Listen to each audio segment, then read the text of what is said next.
Hello. Welcome to The Downside. My name is Gianmarco Soresi. I'm here with my co-host, Russell Daniels. Hello. I'm so glad you could make it with your busy sketch team rehearsal schedule. Mm-hmm. And we are here by a comedian, a writer, a Twitter star, Grace Freud. Welcome to The Downside. Hi, everybody. This is a podcast about horrible things we've done. Yeah, this is The Downside. Yeah. I did the wrong button again. Did you? Here we go. What? 1, 2, 3. Downside. You're listening to The Downside. Just to clarify, it doesn't have to be horrible things you've done. This isn't Could like be a horrible confession. things that have happened to this you. is just horrible life, everything. I worry you're gonna confess to a murder or something. Well, I was just gonna talk about how I do this bit on stage. We did this bit on a Girl God show the other day, where we have someone up and we try to teach them to do comedy, and I usually ask them to tell a story about the worst thing they've ever done, and we had someone on stage who sincerely was like, I don't know if I've ever done a bad thing.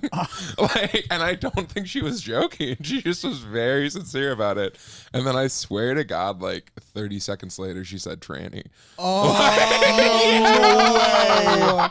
no way. Oh, she has no self-awearness. Back in the audience heckling or telling a story? No, we jokingly were like, okay, well, we'll give you a story about a bad thing you've done. Great. And April was the other person in Girl God, this comedy duo that I'm a part of, was okay, so the other day I met this tranny, and she just went immediately. So the other day I met this tranny, no pause or anything.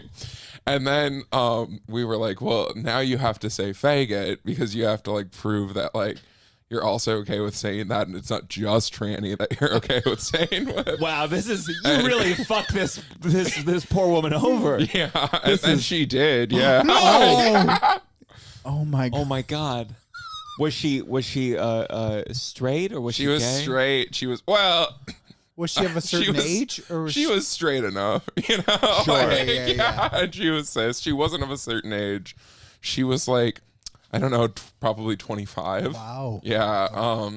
And then And you recorded this too.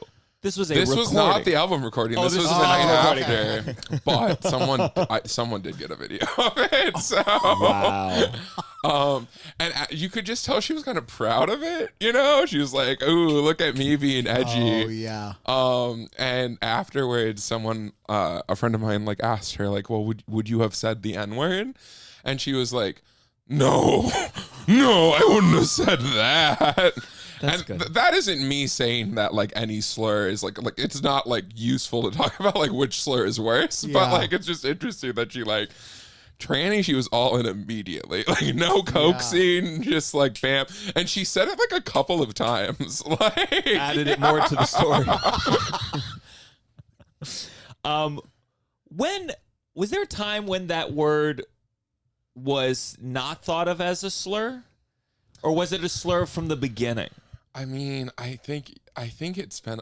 I think a lot of people still don't think of it as a slur, Sure. But I would say, from my community, I think it's probably been a slur for many decades. Many decades. I'll say that one of my favorite books is The Will to Whatevs, which is a book by Eugene Merman, and it's just one of those comedy memoir sort of things. It's done in the style of a guide to live your life.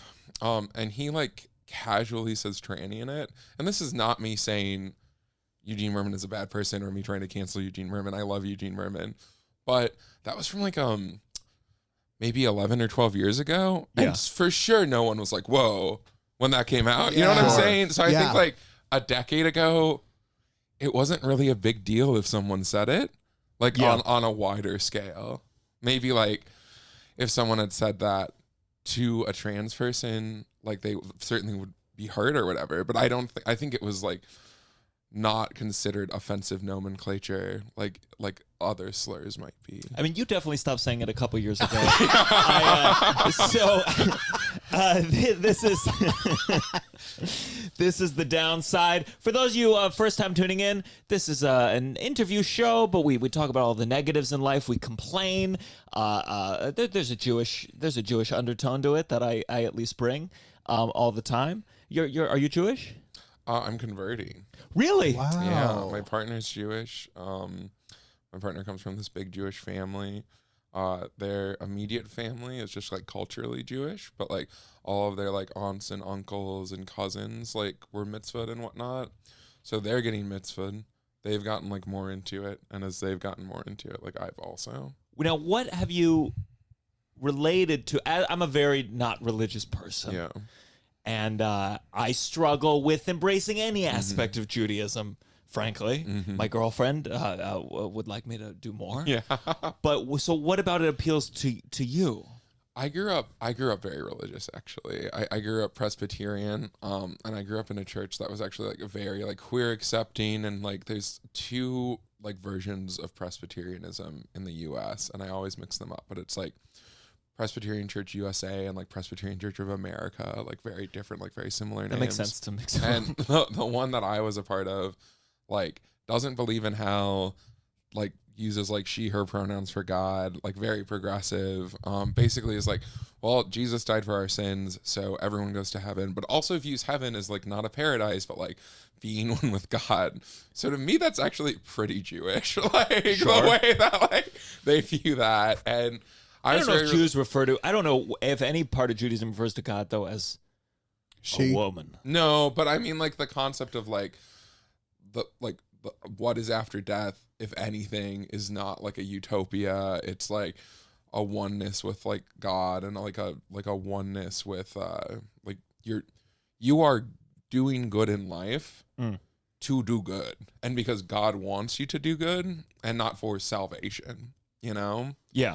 And I think that I really appreciate how like reflective Judaism is as a religion, and how it's really like you treat people well because that is what's right, and not because like you need to be saved and you're not, or you're going to go to hell and yada yada. You know what? Let me just, because we're going to wait till later, but since you do write for Rick and Morty, one of the things about Rick and Morty that I always, that makes it sometimes harder for me to watch is it feels so deeply nihilistic sometimes. And like, it's about like pain. I mean, it's so much is about just like death and pain and the infinite amount of pain in a multiple universes that sometimes I watch it. And if I'm feeling depressed or I'm feeling in a dark space or if I'm stoned sometimes, I find it so depressing. So I just find it interesting. Someone who writes for the show speak even kindly towards religion. I think that the arc of Rick and Morty, like Rick's arc on the whole, is to like learning that caring about things is worth it just to care about them. And that the nihilism that's at the top of the show, you know, like at the top of the series when they like change realities and they're like everybody dies, like get your bullshit through it. I think the whole, like Rick's entire arc is deciding that he cares about the family, and that it's worth it, and that there doesn't need to be a grand cosmic reasoning to care about them. So I think it's actually like a very optimistic show when you look at it like in a For all greater the people arc. that didn't die each episode, sure. Yeah. And now that it's renewed for 10 seasons, that arc has to slow down. That's very true. What is the conversion process like? Are we talking like classes, or is there some test? Like what is that process like in converting? You said a mitzvah, which I thought mitzvah was pretty. What is it? I'm such a bad Jew. There's like a, when it comes to like not like Orthodox Judaism or whatnot, I think like there's less of like a solid structure. Like there's queer shuls in LA, and like you take classes, you like learn some Hebrew, you like, it's very open, you know. And I actually have noticed that like a lot of queer and trans people are like converting to Judaism. Like it's like not an uncommon thing. It was, so when I did my birthright trip, and I tell a stand-up version of the story for so long that I I do not trust Remember the my truth. memories. I don't Yeah. remember if I was the primary mover in this story or if I took it from someone else. But we had a rabbi, a Hasidic rabbi, who was also the tour guide. And he wasn't raised religiously. He went on birthright and he converted after that trip, which I think to convert to Hasidic, I sometimes think, That's sometimes intense, when I That's see, intense, especially like people who seem a little bit out of place in the world, I think it promises a lot. Like it promises, Yes, I for would, sure, yeah. If I'm going to project, I think it promised him a wife and a Yes, community yeah. and like Okay. a family, all these things. But he was friendly enough. We were all like 26. Most of us were not very religious. And at the end, he said, "We're going to play a game called Stump the Rabbi, where you can ask me anything you want about Hasidic Judaism." And I don't remember if I asked this question or someone else did. I feel like it was me, though, where I said, "How do Hasidic Jews feel about homosexuality?" And it just, like, he came up with this long answer about, like, "Oh, if someone came to me and said I'm gay, I would hug them because life is hard." And I was like, a follow-up question, how do Hasidic Jews? And it like, someone started crying, people left, people were mad. And it was, that's obviously a much more strict, but I guess it's all steeped in that for me. It's all tainted. I'm like, start a new thing with new words. But don't you think? I feel like everyone has their own personal relationship with it, and they can make it their own thing. But why and use the same branding? Like, let's say you're going to start a new Catholic church. You're going to call it the Vatican. You're going to wear the same hats. Like, start a new thing. This thing is tainted. It's a lot of work to build stories and. You gotta hire. You're asking us to hire graphic designers. You're asking us to like create a 501c. Yeah, You're yeah. asking us to. But I think that's print the our own struggle. Is t-shirts. that's why like people like I think people go back to these because there is a big an IP. Right? Yeah. It's kind of like there's a huge IP for each religion, Yeah, and it's like, well, there's a that's lot true. of there's quotes and there's books and there's rooms. But and, it's like anything. There's such a wide spectrum where I just feel like you're just looking for, oh, I kind of like this version of thing, and it exists already. And even within that, you can be like, man, that's kind of bullshit. but even that that's came kinda- from such a I know, but toxic- you're focused on the like an origin like thing that like it does evolve and change and you know. But I feel like it just seems like a lot of work if you're gonna like create your own I religion, think- which always turns into a cult, right? Like in 2021, if you're starting your own religion, there's no way it's not gonna turn into a cult. You know? Unitarian Universalism. Are you're familiar with? Yeah, I like, have a few friends that were Is part of is it very structured though? I mean, I feel like that's probably like it becomes so frazzled. It It's doesn't mean anything. different every church. Like some of the churches are Christian, and some of them like do like teachings related to Christ. So I really think it's just like a place for people to have potlucks. Like I think it's just a place for people to like chill and be like, we're trying to be good people. You know, like I think that. It is, I think, well, maybe a lot of religion is that, but I think it's that in its most like base form. Like we have constructed this community so that we can reassure each other that we're trying to be like ethical, good people and like shake each other's hands and be like, yep, good job. Yeah. But have no like religious framework beyond that. Well, the Shabbat dinner, Tova loves the Shabbat dinner, and it definitely does seem like you make time for friends. Yeah. And And that's it's nice. nice. Yeah. It's very nice. Yeah. I think as someone who like celebrates the high holy days and stuff now, I think that they're a great framework to think of like the past year and everything I've done that was fucked up and how I want to change going forward. And also to like have time with family who's also doing that. Yeah. Which I think is unique. Like that's different from anything in Christianity, you know? Like you're not like having a big meal or something in preparation to like just think about your regrets, you know, for a week. But Have you told Tova this about converting?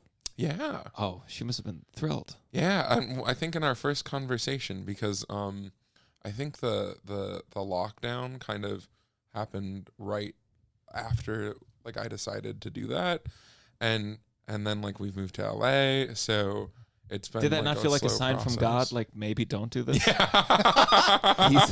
God sent a plague immediately upon you.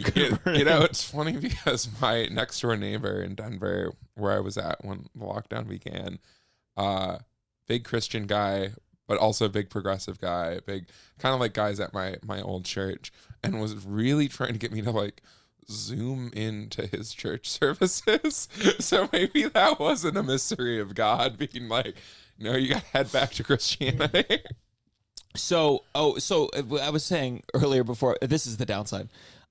Negative celebration of negativity. If you dig us, please check out the Patreon. It's patreon.com/downside. We have early episodes, 2 bonus episodes a month. I think I'm gonna start throwing up some random like cool, like I just was at a friend's wedding and I did a stand-up show for them, but it was very personal to my friend Kevin, who I've talked about on the podcast. Yes, And I think I'm gonna put that on the Patreon if Why you want to not? see it. How many patrons do you have? How dare you? I thought this was Poor manners. dare you come in Poor here manners. You never ask 16 minutes someone in. how many patrons they have. I thought It's like this asking me was- what's in my I thought savings this account. was the downside. I thought this was like a cynical podcast. Yeah, it's definitely going down. I'll tell you that. There has been a real the love I got from Can the I beginning. guess? No, please don't. Please gonna don't. guess. Oh my Do god. you have 27? Oh my God, pretty good. That's a good goal to reach. Good. I think we fluctuate between 20 and 25. Okay. But we're still new, and now we're beefing it up. We're adding these beefing it bonuses. up. We just have to add stuff that makes it worth it other than listening to the podcast. Yeah. I gonna think get I there. have about 30 patrons on a Patreon I haven't posted on for a year and a half. So I'll tell them to head over to yours. Maybe we need to post less. Yeah. Oh boy. So what did I? Oh, can I ask one more thing? Please. How much money do you have in your savings account? Jesus Christ.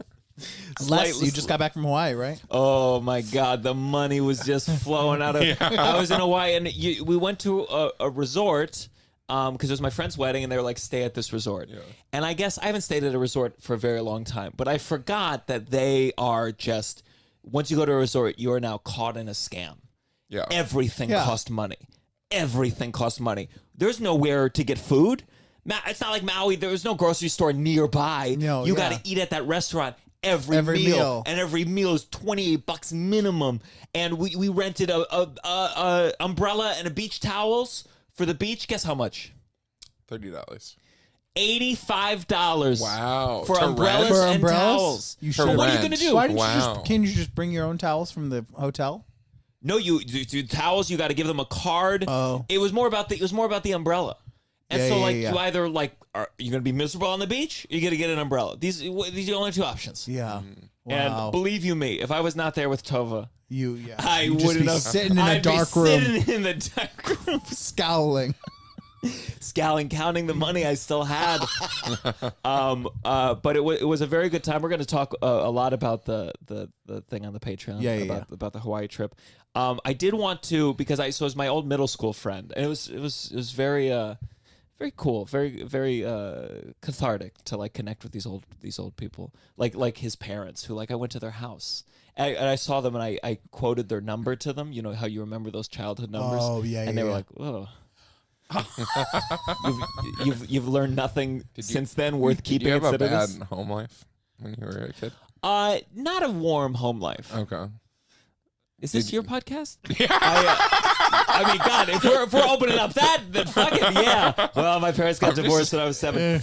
But I did know I wanted to bring Seven's not that bad. up. I wanted to bring I mean, up my parents got divorced when I was 2.5. 2.5. Yeah. 7 days old. Yeah, 7 days old. So 2.5. Yeah. But you don't remember Wait, your it. parents got divorced when you were 7 days old. Yeah, Yeah. I mean, that's why I say on stage. It was before I was half a year old. I don't know. Okay. 2.5. So you don't remember them being together. I do a little bit. What are you talking about? You don't form memories until you're 3. I swear to God. What I do you swear remember? to What's God. the memory you My remember? first memory is my dad beating my mom. Ah. I have a clear memory of Yeah. it. I have a very clear memory of it. And where were you in that memory? Describe this memory to me. It was night. I was in the hallway looking at the dining room, which was like also part of the living room. And were you crying?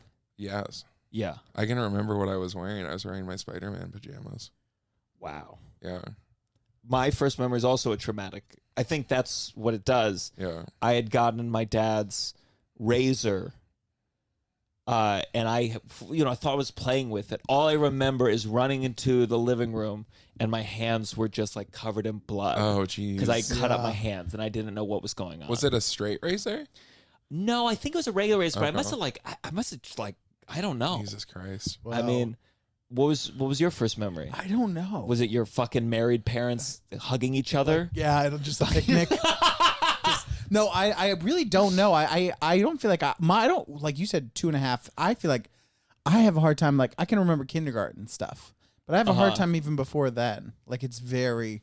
So I think it's I don't like feel traumatic. like I'm very I good, think so, and it yeah. was not traumatic. I so. have a few memories from that like very young area that are just so clear in my head. But that's the youngest for sure. Wow. So your parents got divorced 2.5 years old, Mm-hmm. and did they have joint custody? No, my dad was a violent alcoholic, so he had like supervised custody, supervised visitation. And what did that entail? Was your mom there, or My uncle was there, so his brother was there. And really? That's so interesting that Yeah. the supervised involved his family. So I think my mom was like comfortable with it because my uncle was like pretty on top of it.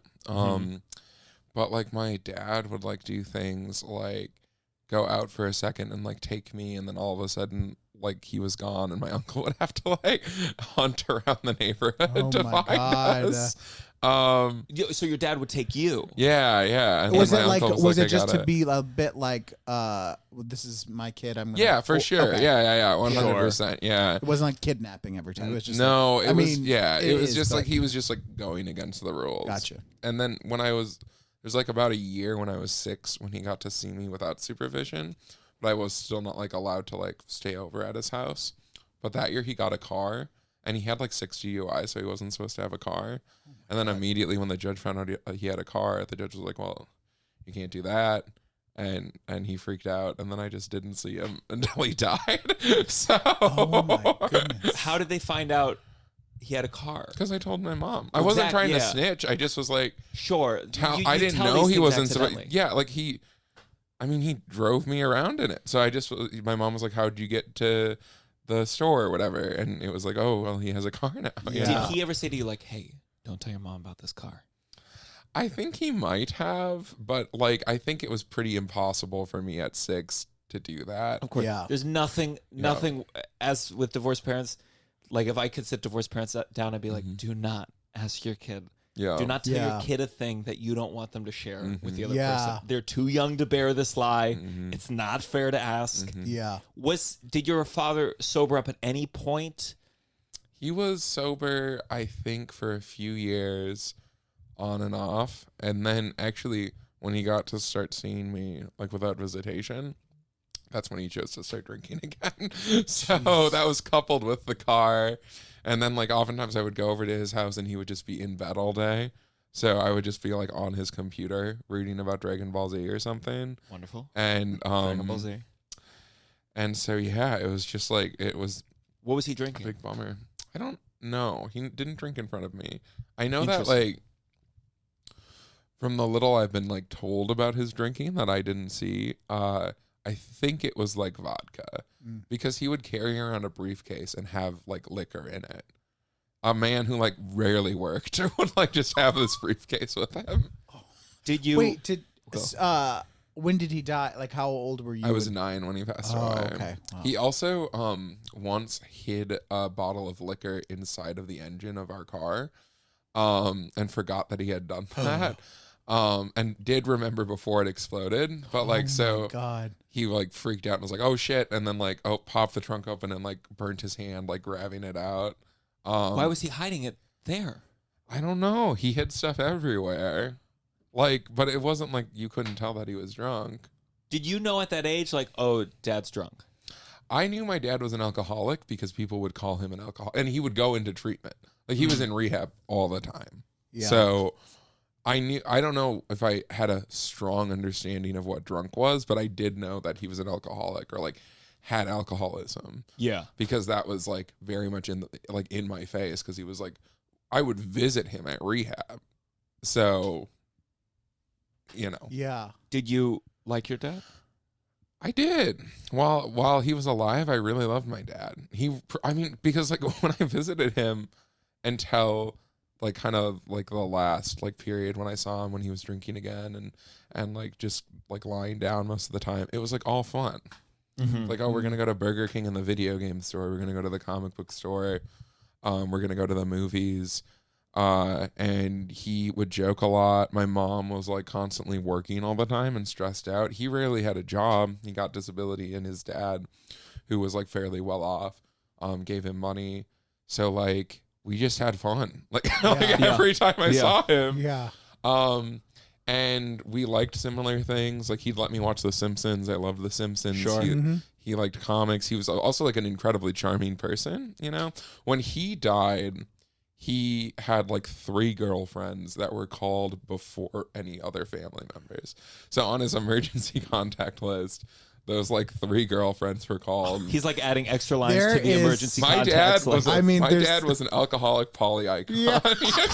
There's gotta be some charisma involved for someone alcoholic, no job, carrying around a briefcase of vodka, which is so funny. And then 3 girlfriends. That's wow. He was so charming. He's Yeah. the most charming person I've ever met. There's a lot similar. There's a lot that resonates with my dad. My dad wasn't into drinking, thank God, because many girlfriends. My dad, looking back, I'm like, oh, we hung out all the time because he was depressed, but he let me watch Seinfeld. That was my Simpsons. Yeah. He didn't like comic books. I once made my dad see the Cowboy Bebop movie in theaters, and I mean, it had to have been traumatic for him. Yeah, to him, it was he once saw me watching Yu-Gi-Oh and laughed like he thought it was just so lame. Oh. Like it was something like Yu-Gi-Oh like took out a deck like let's duel, and my dad just started guffawing at like someone taking out cards and being like, I gotcha. My dad truly, like, I mean, we watched a ton of movies together. We like.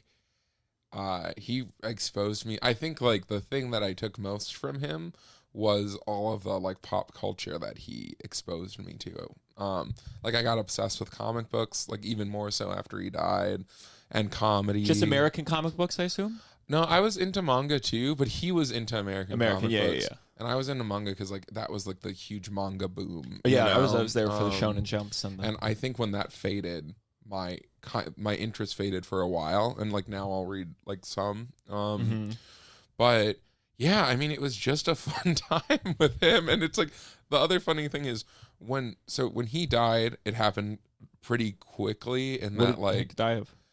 I thought it was cancer for many years, but I was told relatively recently his liver failed and his pancreas failed, and he did have cancer, but it was like an earlier stage. He drank so much. Like the level that my dad was an alcoholic was it like he had a heart attack in his early 30s. He like you look at a picture of him in his 20s and a picture of him then in his mid 30s, and he looks like he's in his 60s. Like he was an intense alcoholic. And also like so he would get seizures, you know, from withdrawal. One time for a while he had an eye patch because he hurt his eye because he had a seizure while he was like cutting something. So it's like he really looked like shit and yet was still charming enough to 3 girlfriends. Oh my God. And on top of that, so 3 girlfriends, 1 eye. That's amazing. I guess no one had heard from him in like a week or 2, and they found him in his apartment, and his apartment was covered in shit. And just covered in shit. And then they brought him to the hospital, and that's when it was like, oh, his liver's failing, his kidneys are failing, he has cancer, his pancreas is failing. And so the idea was he was going to live for like maybe a month more, but he died like 5 days later. So it's just like crazy that, again, he was pulling it in with an apartment covered in shit. You know, I'm assuming that he did not fuck while he had like post shit, you know, but like, apparently it was just like disgusting. So Did you get to see him? I didn't. That's something that kind of haunts me because like, but I also get it. My family, like my mom and my grandpa and stuff, decided that I shouldn't see him like that because he apparently looked so ill, and they thought it would like disturb me. And then my last memory of my dad would be him, like truly like a shell of a like just like a wisp of a person. Do you wish that, looking back, do you? I wish I had gotten to say goodbye. 100%. Yeah. I think that was the wrong decision, but I get why they did it. You're 9, right? 9 years Yeah. old. Do you have siblings? Nope. Nope. Just Well, there's a chance that I might have half brothers. but you don't know still. I'm not sure. my I goodness. still haven't looked into it. Wow. Would you want to know? That's kind. I think it's That's kind a of cool. mystery. I mean, don't that's- know. I honestly Has don't something to know. do with your DNA. Would it be? I- Would it be from one of the girlfriends? Yeah, or? he had one of them was kind of long term, and at one point he claimed she was pregnant, but this was during his like last year and a half, which was a huge downward spiral, a huge like calling my mom and threatening and like leaving threatening voicemails and stuff like that. What was the threat that he wanted? That he wanted to custody of see you? me and Yeah. he was gonna like do whatever he needed to make it happen. And so yeah, I don't know. I have some information about this woman and I could reach out to her. And you know, as soon as NPR wants to pay me to make that a podcast, I certainly will. Yeah. And how's your relationship with your mom? I don't want to talk about that. There we go. fair. Like we found it. That's That fair. is very funny that we talked about the shit-covered walls of your dad's. Well, this is a good time to take a commercial break. And we are back. Wow. I'm taking all that in. We've had a lot of, A lot of dead dads. A lot of dead dads. And I don't think it's surprising. We know statistically men die younger, but I think like doing this kind of thing where I'm interviewing people and talking about their lives, I go like, oh yeah, like a lot of people my age have lost their dad. Mm-hmm. Yeah. My dad just had a big surgery, and there was a moment where I was like, oh, I'm about to be that. Yeah. Someone in their 30s who doesn't have a dad. I'm 27, just to be clear. Fuck you. All right. So where did you grow up? Was it Arizona? No, Minneapolis. Minneapolis. Mm-hmm. I've never been, but I'm going to go. I think I'm doing. Is there a Helium Comedy Club in Minneapolis? There isn't. There's an Acme comedy club. Oh, Acme. Well, I'm not going to be there yet, but someday I dream. God. How do you like Minneapolis? Is that where your mom still is? Is that where your My family mom still- is in San Francisco. in San Francisco? Tell me about Minneapolis. Worth growing up in? Well, I grew up there, and I grew up in Ely, Minnesota, which is like way up north. I love Minneapolis. I love the Twin Cities. I don't think I'd live there again, just because I feel like I like did a lot of like learning or whatever. That's dumb. That's not interesting to talk about. But like, I mean, it's got like this deep queer history, this like deep music history, this deep comedy history.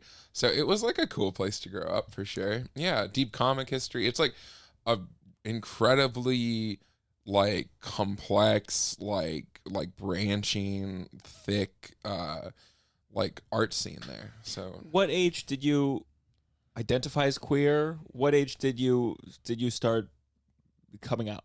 I honestly think I like had a conception of myself as trans when I was like 5, because Really? like we would play house and stuff, and I would always just like put on a skirt and whatnot, but I like got beat up for it. So like I pretty quickly had an idea of like I shouldn't do that. That's not cool. And I have a memory from around then of like the local Fox station doing a story about this like quote unquote boy whose parents allowed him to wear dresses to school, and how people were upset about it, and the tone of it was like, this is weird and fucked, you know. And so I was like, oh, okay, all right, let's chill on that.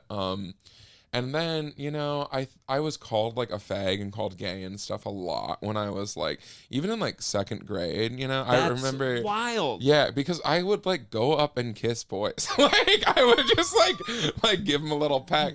And girls too, but I think I was just like a very like loving out like in that way, and I think it got really beaten out of me. And So you were talking 2nd graders punching you? I got like thrown to the ground. I got like called a lot of names. Did you ever fight back? I did. Yeah. And I always got in trouble, and they never did. Like truly 100% of the time when I would throw a punch back or something, I would get in trouble. And it was rare that the other kids would. But I remember like I learned the word gay because people had been calling me that. And my mom would put on the Today Show before she had to like bring me to daycare every day, like daycare before school because she worked early. And like the Queer Eye guys were on the Today Show, and like they used the term like gay in that interview or whatever. And I was like, Mom, what's gay? And she was like, not us. So And that's the not last us. question. Wow. TV Yeah. off. And the funny thing is, I later found out my mom's like best friend Rose was a dyke who was like in a long-term relationship with a woman, and I was at their house all the time. So my mom wasn't like homophobic in that like, like wouldn't hang out with queer people or wouldn't expose me to them, but didn't want me to have like much of a conception of it. So like I was like babysat by a lesbian who was good friends with my mom, who my mom totally knew was a lesbian, but like this weird like compartmentalization of it. So when you talk about this place with a rich queer history, when were you embraced? When was it nice? I would say I started like openly identifying as like bisexual when I was like 17, and then started kind of to explore the city in that way. And but I think like really I felt like more like empowered not until like when I was like 22 and started to transition, because I was really like confused about my sexuality, because like everyone was telling me that I was like a gay man, and I knew that I didn't like exclusively like men, but everyone was telling me that, and I was like, well, that seems easier than transitioning, so I guess I'll just lean into that. Yeah. So there was a few years where I was like, okay, I'll just be a gay man. Everyone's telling me that's who I am. That's, I guess, who I am. And those years were like they gave me like a lot of like spiritual pain, I would say, because I was like, why am I not feeling good about this? Like, why can't I just do this? And I knew I wanted to transition, but I was like, I should just be able to like this should be good enough. Like this should be like a good trade. Did you have any close friends that had transitioned at that point? I had close friends. I had friends that were like non-binary, and I had a couple trans masc friends, but I didn't really have any like trans women or trans feminine good buds at that point. And I think part of that was because it scared me. Like, not like I was like, I remember when Caitlyn Jenner came out. It's weird to feel emotional about that, but like I remember being like thinking kind of like, don't. Like, because this makes me feel like I'm going to have to. Or, like, That's so interesting. The prospect of, like, seeing, like, oh, like, I could do this and not get murdered. Because I was like, I'm not going to come out because I'll just, like, get murdered. Like, I can't do this. I won't be able to work. Like, yada, yada, yada. But seeing that and seeing, like, support and, like, seeing... having friends that were trans women who, like, lived lives that were, like, not, like... this like nightmare that I imagined, even though like I didn't like necessarily have any close trans women friends, was to me making me really anxious, because it was like, well, I can do this, and I guess I won't die, but I know it's going to be really hard, Was that the primary stopper? I'm gonna die.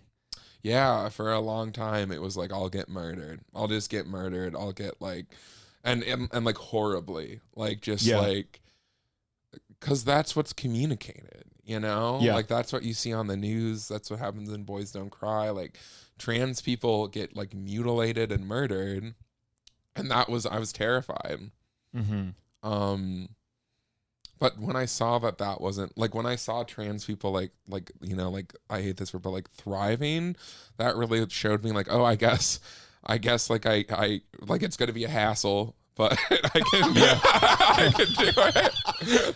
That must be complicated with Caitlyn Jenner, given everything else she's done with her life. Yeah.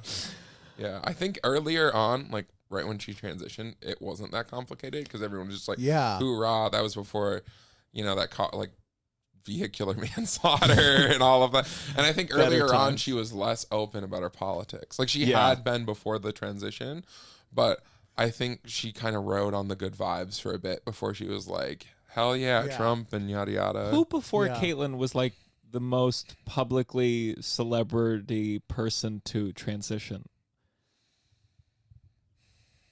I'm trying to think. Because there were like a number of people who gained some fame for transitioning. There was a James Bond girl, like a Bond girl, who was trans, but I'm forgetting her name, and I think she transitioned before she came into the public light.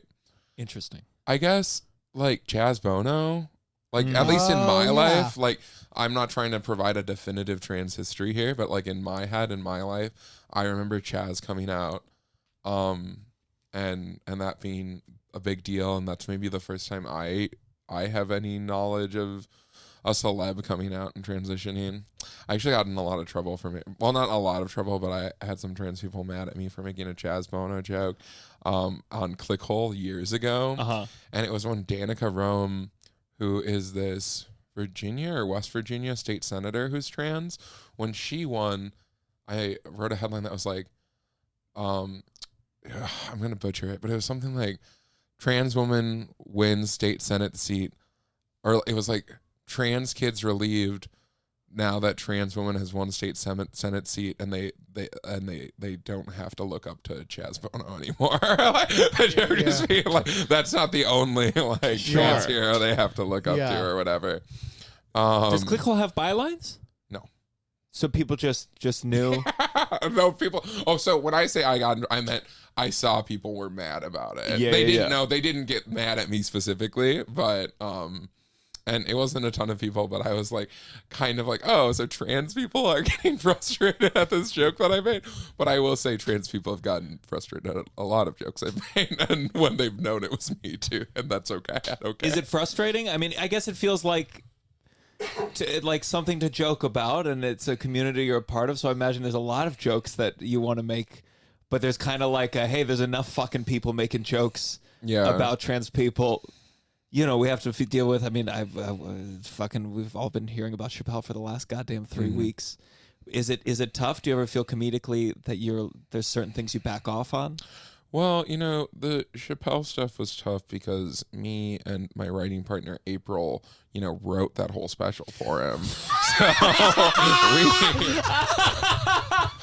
So it was really difficult to see so many people respond so negatively to those jokes that we wrote in our own community. Oh, fuck. That's so funny. So, yeah, that was tough. Yeah. So tell me about Girl God. Yeah. April. How long have you two been performing together? 5 days or 4 days. 4 days? Yeah. And you just recorded an album. Yeah, our album together. recording was the second time. Well, no. I guess like a week and a half. Our first show together was on Halloween, and then our album recording was on Saturday a few days ago. How did you feel about the album? You feel good? I feel really good. Yeah, I actually feel like really solid. It's like 30 minutes of like jokes that we wrote that we do together as a duo, and then it's 2 20-minute sets from each of us. That's exciting. When is it gonna come out? What's your plan? Well, you gotta tell your girlfriend to sell it. Mm-hmm. So as soon That's as how we get a relationship label, works. Yeah. Her That is clients how- come to me. I come to her at night. Hey, baby. Let's get this done. Tova is truly the best manager alive. She's great. So I'm sure she'll What find makes a her the label best? for it. She does love to hear. I think she. Oh God, I was really gonna say she cares, but she really does. She like I think I talk to Tova like 5 times a week, and I don't think like almost any of my friends talk to their managers as much as I do. I definitely had a mine. couple like testing the waters with my manager. One of them's younger, and like one of those like something funny happened. I think it was when Jeff Fisher got fired from JFL, Yeah. and there was like a Saturday like 7 p.m. like, hey, you hear this? This is wild. And then I didn't get anything back, and I was like, all right, not Tova. It's a different Okay. relationship. I'll email you something else Monday. But yeah, Tova's definitely like accessible. Yeah, and she gets Sometimes me too accessible, I so would much say. work. It's great. Yeah. Yeah. I was going to talk to you about this, though. I really think you guys should break up so she can focus more on my career. But You think that's what's holding your career back, huh? Sure. So let's see. So you writing on Rick and Morty, enjoyable, fun? yeah, Rick and Morty was a really good experience. I'm working on some other stuff now. I don't know if I'll come back for another season because honestly, it opened up so many doors. There's a lot of other stuff I'm working on, but I had a really good time. It was like I learned so much from Dan Harmon, which like I'm truly not bullshitty when I say that. I learned so fucking much. Yeah. I mean, he's someone who I'd love to meet. I mean, he just seems. Oh, he's really busy. Sure. I can't facilitate that. Listen, you want me to break up with Tova? I'm gonna need something in exchange. One coffee with Dan. Let's see. So you are a big Twitter person. I don't know if I'm a big Twitter person. You get into you got in trouble with some Harry Styles fans recently. I did get in trouble with For some Harry what? Styles fans recently. So someone came out to their mom supposedly at a Harry Styles concert. I see. And the mechanics are not super complicated, but a little bit. So she was in the pit, like she was right in front of the stage. Apparently her mom was in a different section, like at the concert, but in a different section. So she had a sign she was holding up that was like, "Help me come out to my mom, Harry." And Harry saw that and talked to her for a quick second. And This is on stage. He's performing. Yes. Okay. And then was like, "Linda, your daughter, she's gay." Like came out for her, like announced that she was gay at the stadium, right? And so some Harry Styles fan made a tweet about that, like obviously very positive, and I quote tweeted it, not even thinking for a sec, just making a quick joke. I quote tweeted it with, "If my kid came out like this, I wouldn't accept them." I got called homophobic. A lot of people were just like, "You're homophobic," but my favorite, which is crazy, but my favorite response was, "She's just jealous she didn't get to have that experience with Harry." Like that moment with Harry. But they were vicious. They were sending me a bunch of DMs. They said weird things about my body and and then another Harry Styles fan responded to some weird thing someone had said about me being trans and was like, "This isn't what Harry would want." So there was like some self-policing. It was like, you should go to a Harry Styles concert with a sign, "I'm getting bullied by your fans." yeah, I And really tell should. the stadium, knock the shit off. That would be incredible.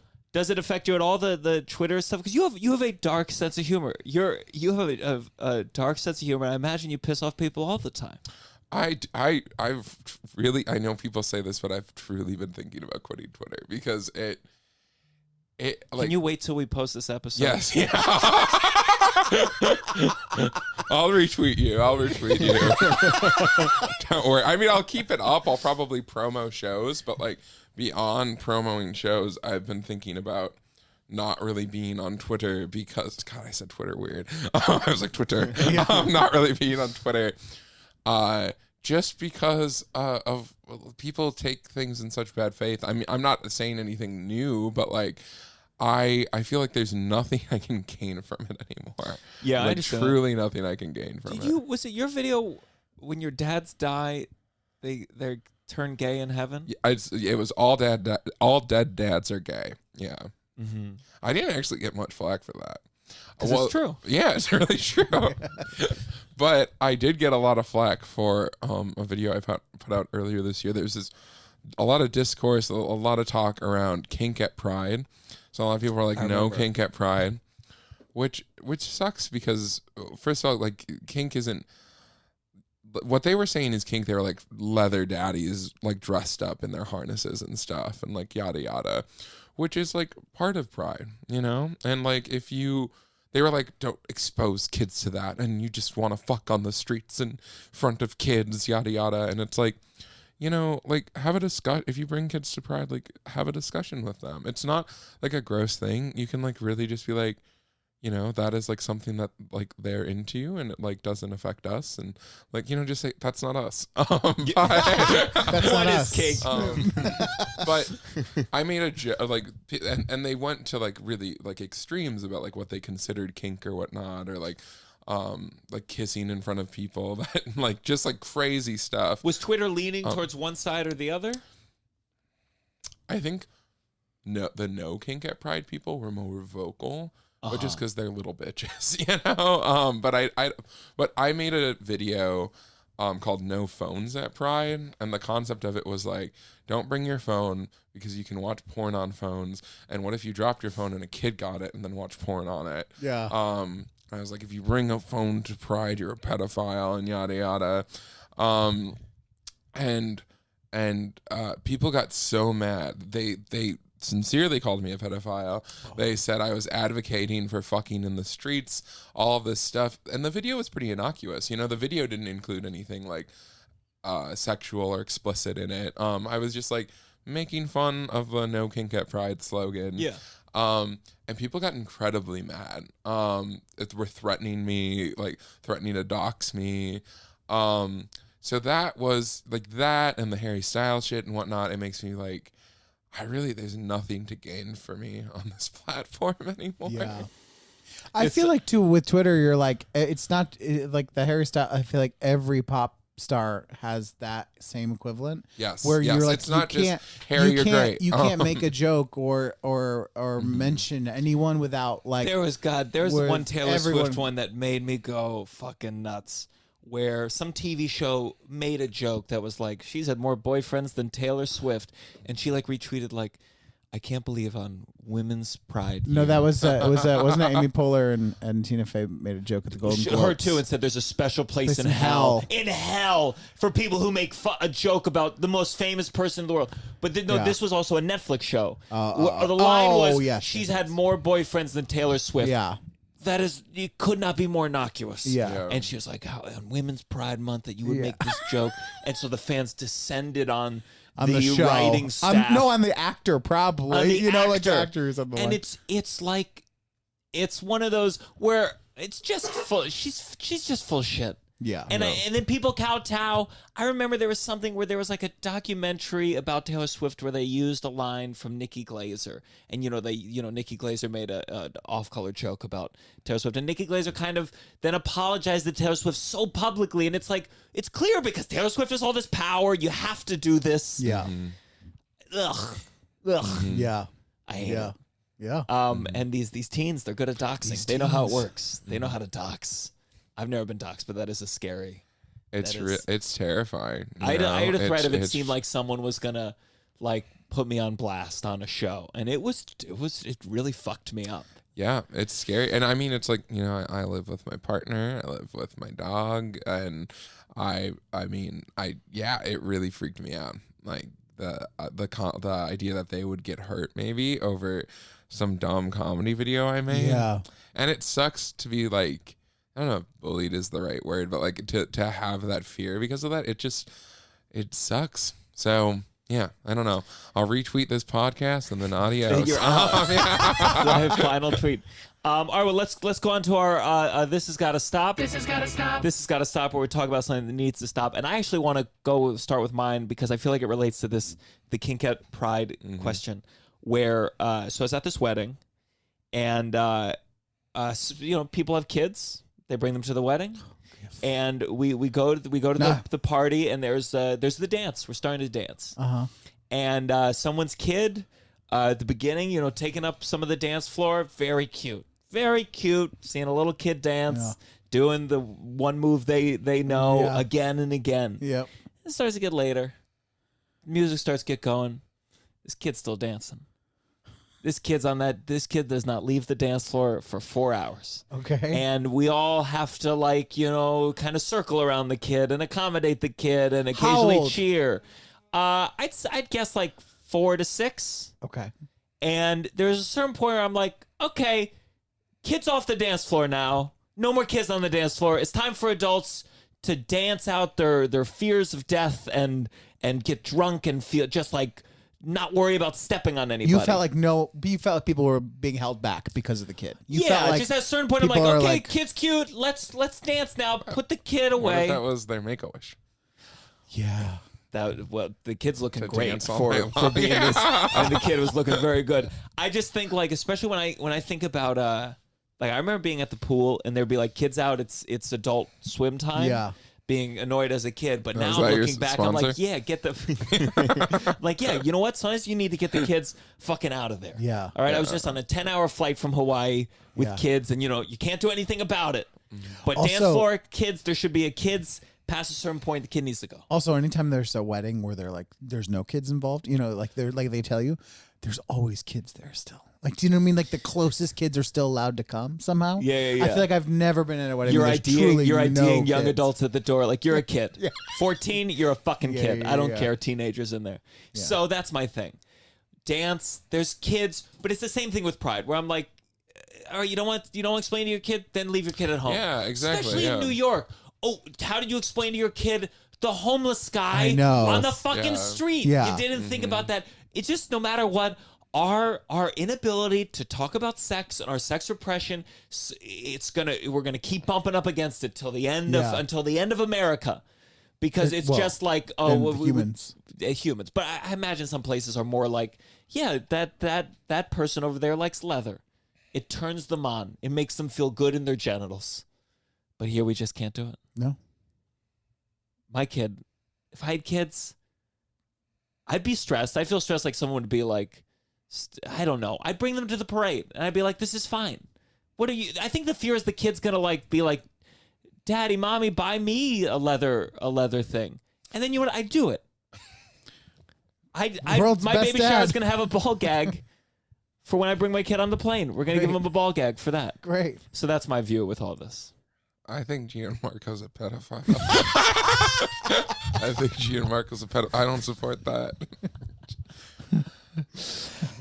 Okay. It is funny. Whenever you talk about pedophile in any joke that involves pedophile, people then go, oh, you're a pedophile. And I'm like, pedophiles generally don't make a lot of jokes about pedophiles online. That's not how the priests were busted, because they made a joke about pedophiles Yeah. and they were like, oh, are you a pedophile? Boom. Catholic Church goes down.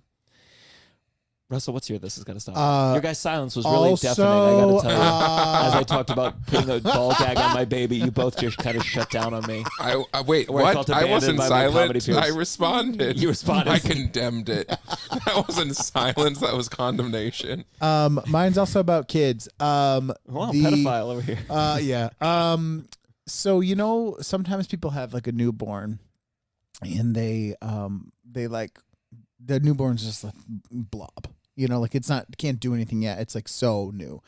And I've noticed 3 times now in the last 2 months, which is a lot. I feel like people have a newborn and they put like a cool costume or like a cool outfit on it, and then they'll caption it with like, this kid's already way cooler than me. I was like, what? You fucking bought the clothes, you picked them out, you put it on a blob that can't do anything, and it's just like this. I just hate like dumb things that like then are in the zeitgeist, and we're just like people just do it now. Do you know what I mean? Yeah. And that's one of those things where they're like, my kid's already way cooler than me. Fuck you, your kid's not cool. It's just the kid's not doing anything, and you picked out the clothes, so you're like weirdly patting yourself on the back while you're doing That's nothing. true. You want me to be like, wow, that kid is cool. Where to What- get like What kind of costumes are you talking about? Okay, this this wasn't for Halloween. It was like the one I saw today was just like suspenders with like a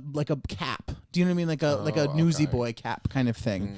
And you're like, cool. Do you know what I mean? Like even if it was an adult wearing Extra, it, you're like, extra. awesome. My like, baby's cooler than yours. I don't know. It just is annoying because you're like, you bought the clothes, so we're just giving you kudos. Yeah, the baby's cooler. I don't know. It enrages me. What would be a better cap? Like, is the caption like, don't thank my baby, or like have like a wardrobe by me, wardrobe by parents. You don't have to have a caption. We don't have to have a clever caption. We could just look at this cute picture. Just put up a Just look at picture. this. Like I don't know. People want to show. I get Please it. look at this. I People regret want having to this show kid. Give me the some cute likes. picture, but like, yeah, you don't have to like come up with. And it's not clever because we've seen it a million times. We've seen people use that caption a million times. So, just put it up. Put the picture up. Own it and be like, look at I bought cool clothes for my kid. That's it. I'm gonna scroll through everyone you follow, find this whoever posted this newsboy picture, and I hope send they them don't this listen. clip captioned. Do you have a "This has got to stop," Chris? I do. I don't think hairstylists should be allowed to have Instagram. Oh, I think I'm tired of. I think I've been getting really expensive, really shitty haircuts because like I will go to like a cool queer barber or something, and this happened to my partner too, and spend like $120 on a haircut, and then they won't take a picture of it, and so I'll know, like, oh, you didn't care about this one. Like, and then I'll see because see they on put their them on Insta- Instagram. and their Instagram ones are always so much better. They're always so much better, and so I think that they should have to try just as hard for each one. Okay. And not have an Instagram. I was so confused at first. I thought you said Harry Styles should not have Oh no, an Instagram. hairstylist. I thought that I was like, oh, we're going back. No. Like, we're getting him on Twitter No. and we're getting him on Instagram. Hairstylist. I don't think I heard hairstylist. And then I too, was and like, like- how's this going to wrap back around to okay, hairstylist. Okay. I was like, you go to Harry Styles' barber. Wow, you are doing well. I'm like, That yeah, is they post Rick and his Morty picture money. because he's a star. Wait, I feel self-conscious because I've never had a barber take. Oh, mine doesn't have an Instagram. Mine barely has a phone number. Barely has a pair of scissors. Yeah. I mean, we could tell. Yeah.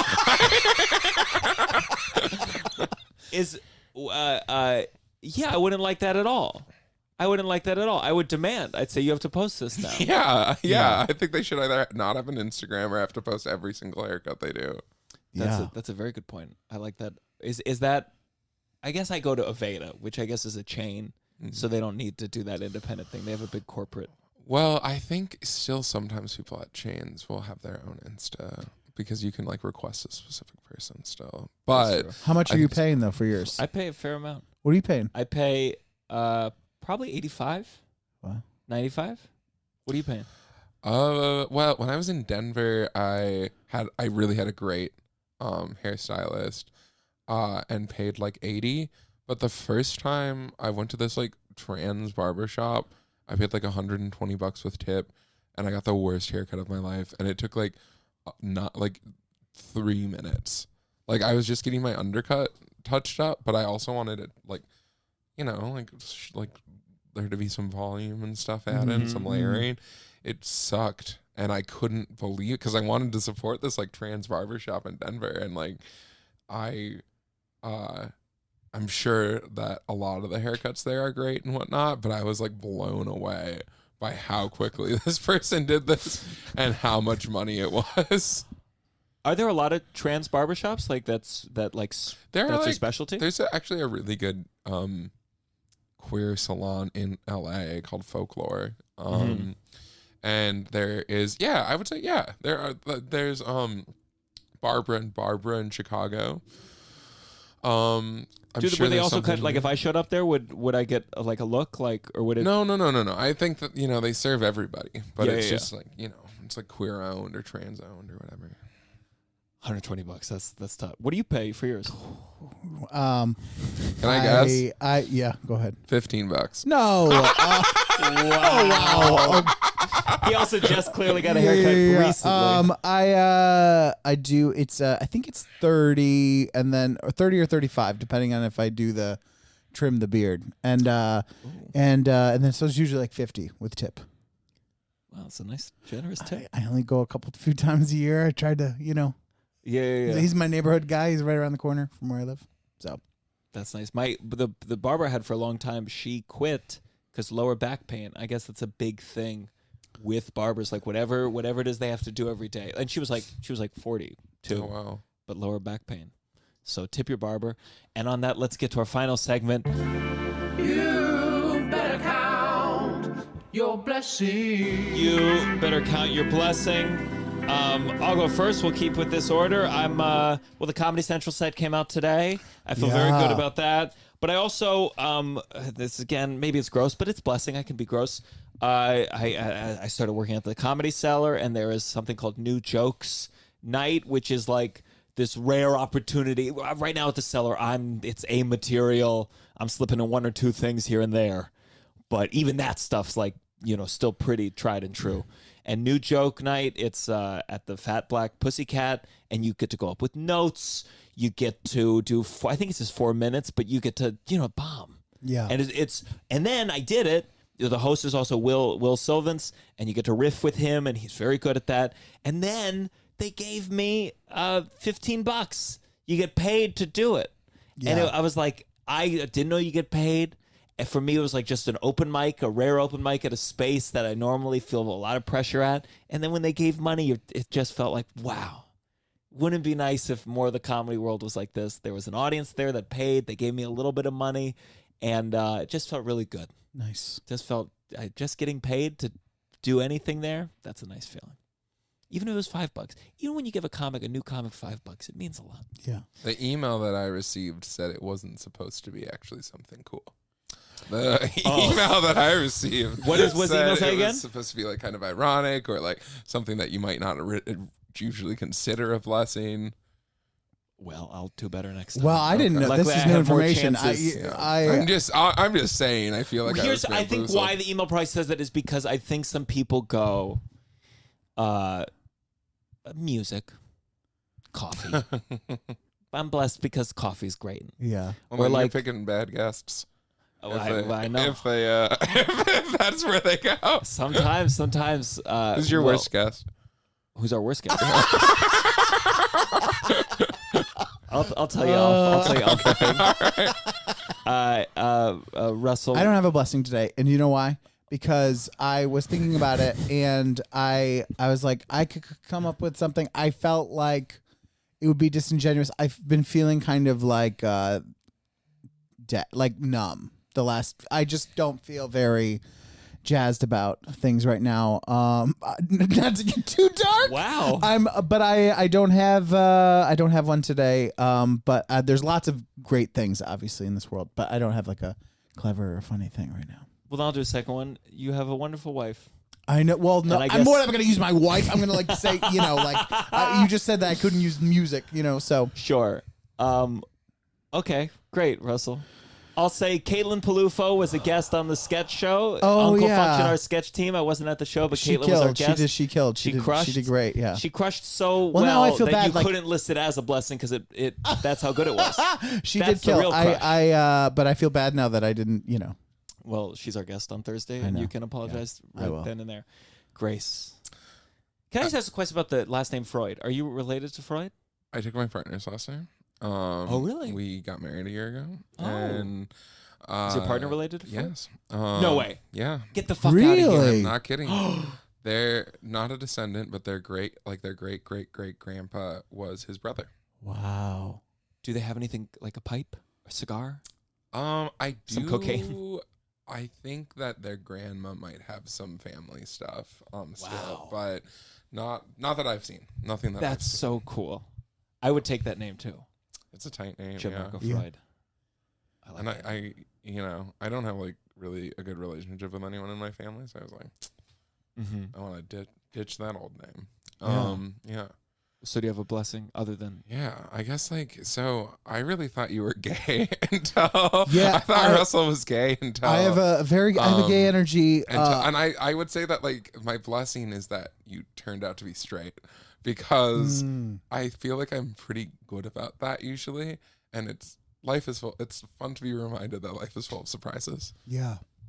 I have a gentle kind of, I get that, but yeah, I have a wife. Do you think if you had known that I was dating Tova, that I was straight? Yes. Is it just because you saw my apartment and the way I live? Yeah, I mean, a lot of those cues give it away. I think from Twitter too. I mean, you have a very straight Twitter. Really? I think you fancy yourself having a less straight Twitter, but yeah. I feel envious that you that you were perceived as gay. Over I me. will say this. I saw that senator getting a vaccine video of you or something. That was the first exposure to you that I think I had, and I did think maybe you were queer after seeing that, but then I saw the rest of your tweets and I was like, oh, that's a straight man. Sure. Grace, anything you'd like to plug?